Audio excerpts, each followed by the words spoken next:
We're Sentia Health. We are in the business of streamlining and automating processes, and we have even automated the production of new software. Usually, we talk about the state of healthcare and health insurance in the United States, but today is a little different. Today, we are going to discuss Dr. Graham Walker's interview with Mark Cuban. I'll be back after the presentation to discuss our conclusions and what this all means to you. On April 3rd, 2025, Dr. Graham Walker sat down with Mark Cuban of Cost Plus Drugs to discuss the overall healthcare market. Dr. Walker is a co-founder of OffCall, the podcast where this interview originated, and a practicing emergency room physician and an informatics and technology leader. Mr. Cuban is a serial investor, Shark Tank celebrity, and former owner of the Dallas Mavericks. Per usual, someone with a little success is seen as brighter and better than the rest of us. We at Sentia, however, are going to debunk Mr. Cuban's answers to Dr. Graham's questions categorically by listing the question or point as a heading, Mr. Cuban's answer, and our response to it. Let me just tell you, doctors are underpaid. When I look at individual bills like a heart transplant, $25,000. Amount paid to the doctor, $2,200 for literally taking a heart out. If I'm getting a heart transplant, I want that motherfucking doctor to make $10,000 so that he or she is paying attention and not worried about getting to the next heart transplant or worried about the patient who's got a boo-boo. It's a fucking mess. Well, Mr. Cuban, let's just throw out the capitalist system that supports all this and do what instead? Nationalized healthcare maybe. That won't work here. No, doctors are paid what they are worth. If they weren't, they would go somewhere else and get more, or do something else entirely. That is the way capitalism works. You might be able to make an argument for hospital systems that work the ends of the insurance and the doctor against each other for their own outsized profit, but that isn't what you said. At Sentia, we have an ERP-style practice or hospital management system designed and are in the initial stages of producing it. This will take into account everything that goes into running your hospital or practice, like real estate, improvements, equipment, inventory, personnel, capital equipment, and all the accounting tricks to make it all go. That makes the P&L a report that takes one click. While this doesn't help the where does the money go problem directly, this makes it far easier to see where it is going, and in the case of publicly traded companies, available to the public. Insurance companies are the worst of the worst of the worst of the worst of the worst. If you look at how insurance plans are designed, it should be criminal. It's the antithesis of trying to optimize for patient care. If they design a high-deductible health plan, and they make it available to somebody with a take-home pay of $25,000, and there's a deductible of $5,000, doctors are screwed. Even if the patient is broke as a joke and doesn't have two nickels to rub together, you still have to care for them. That risk of debt default is something doctors have to take on. And now you're the one also responsible for figuring out a payment methodology if there is one. Insurance practices that screw over doctors are already illegal. Obama and the ACA came in with their misguided government programs, and now we have part nationalized healthcare with a government payer, but without any of the guardrails that contain costs, plus the big insurance doing everything except pay claims and raking in huge profits. At Sentia, we have proposed to create a new kind of insurance company. We have reference-based pricing of 150% of Medicare. That gives everyone on the delivery end plenty of money to work with, addressing the first point. This new insurance company provides the Electronic Medical Records Management System, EMR, to the practice or hospital free of charge. As patient encounters are documented, we pay for procedures performed at the aforementioned rate in real time. This eliminates medical coding, denials, delays, adjudication, networks, rate negotiation, claims negotiation, expensive agents, brokers, and salesmen. All the big buildings in every city in the country, and hundreds of thousands of employees. We estimate that this should save at least 50% alone from the cost of health insurance. If you can add 10,000 doctors and there were residencies for them, or you create a different program that doesn't require residency, you're just an apprentice in a primary care organization? Great. You have to deal with some of the most simplistic things first. So we're back to socialism.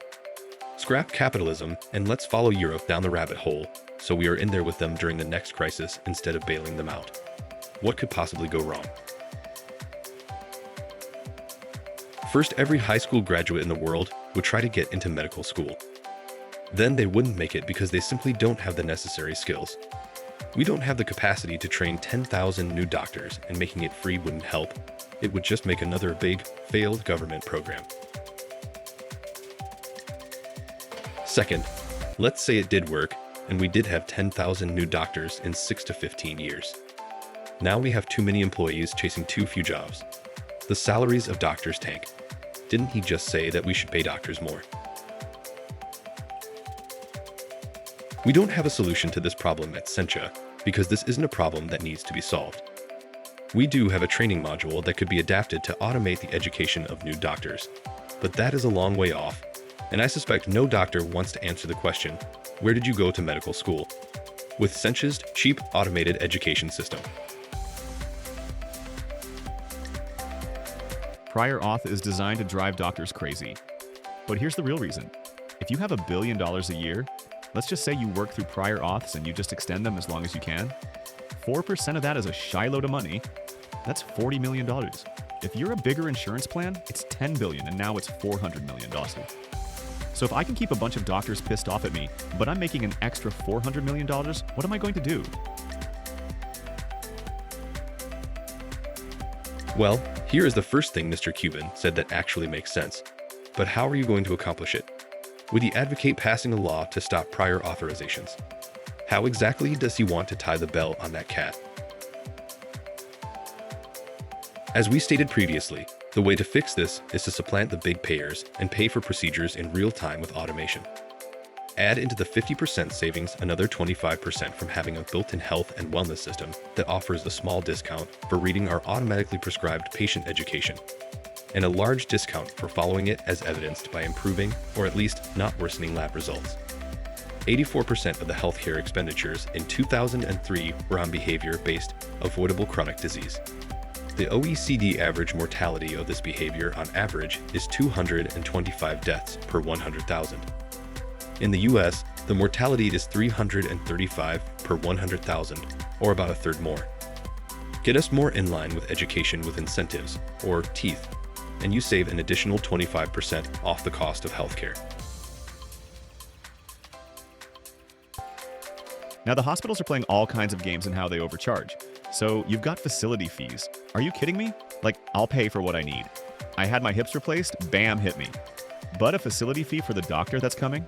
Anybody who complicates the program, who complicates the economics, takes responsibility, at least at some level, for being the bad guy in all of this. Well, again, this government control pie in the sky thinking is rearing its ugly head. If you ban facility fees, they will figure out something else to tack onto the bill. This is just what happens in big publicly owned and traded businesses. In fact, the decision in 1919 in Dodge v. the Ford Motor Company upheld shareholder primacy. That is, everything the company does is to increase shareholder value. That means that a public company is required by law to increase shareholder value. At Sentia, we have already realized that our paradigm won't survive an IPO.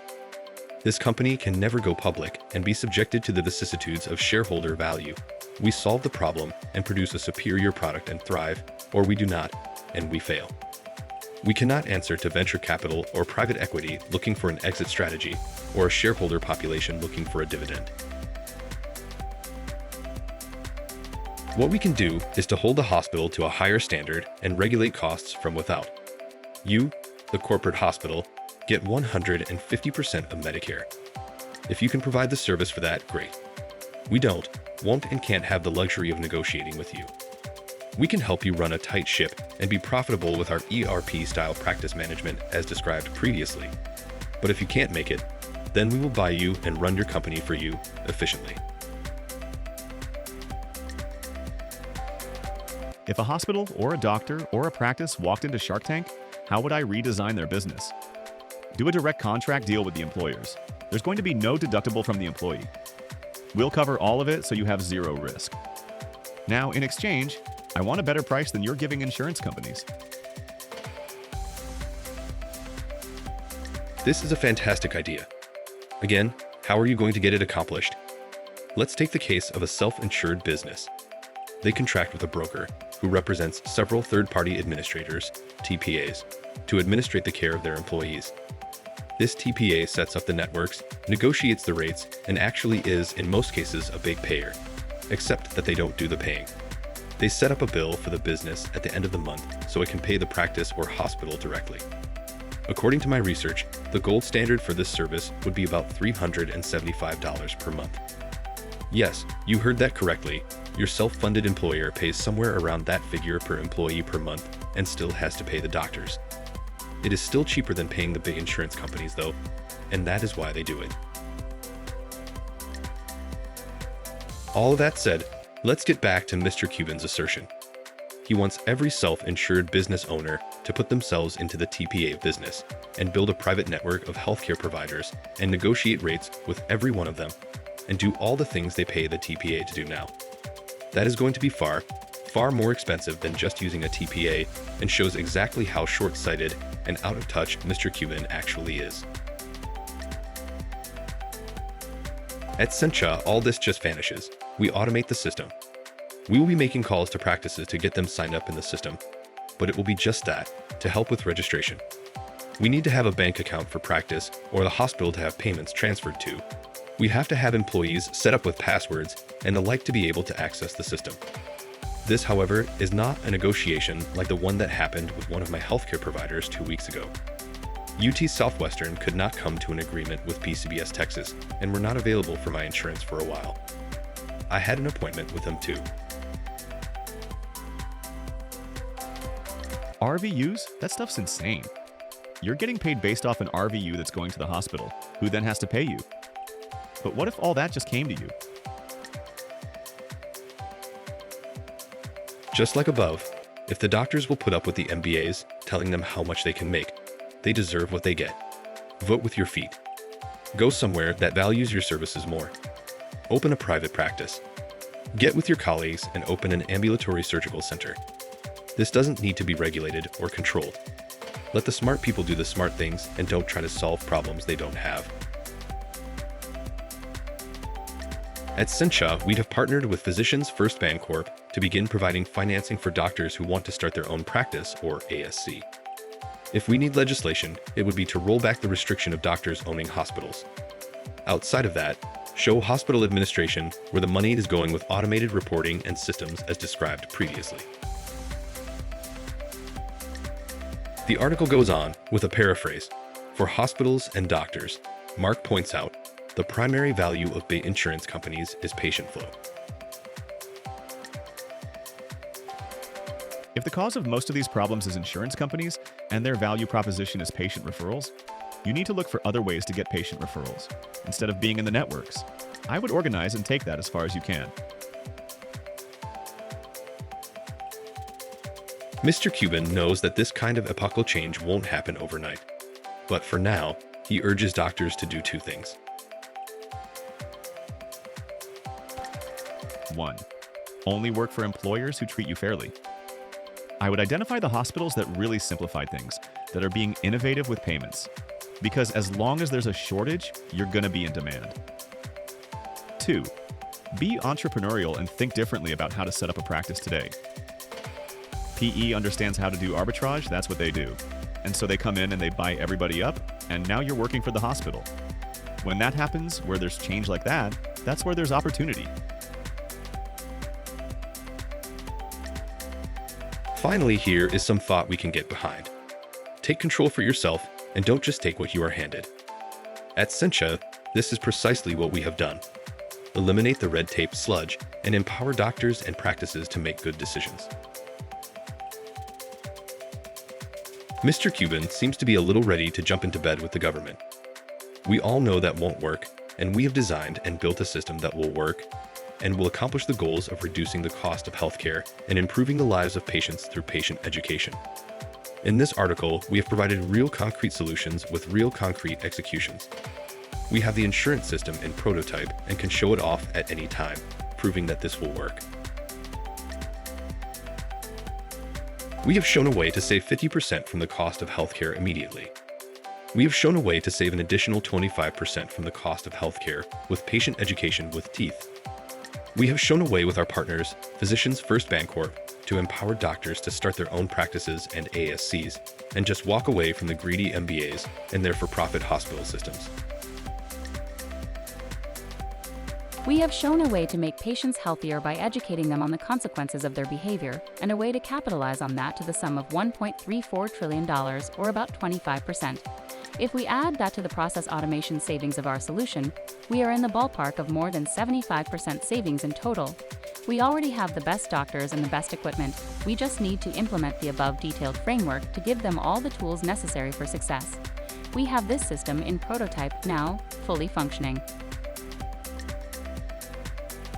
Contact us here or on our site, and we will be happy to provide a demonstration of the fully functional prototype. If you liked what you heard, please like and subscribe, click on the notification icon, subscribe to our newsletter, and follow us on all our social media and blog sites.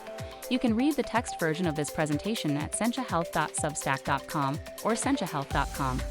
We have built a comprehensive health information system to keep the patient healthy and on the right track with the ability to incentivize healthy living. Implementing this system should be fairly simple and will completely revolutionize the way healthcare is performed and paid for, saving countless lives. We have shown a way to use this system to make the best healthcare system in the world, also the most efficacious and the most affordable.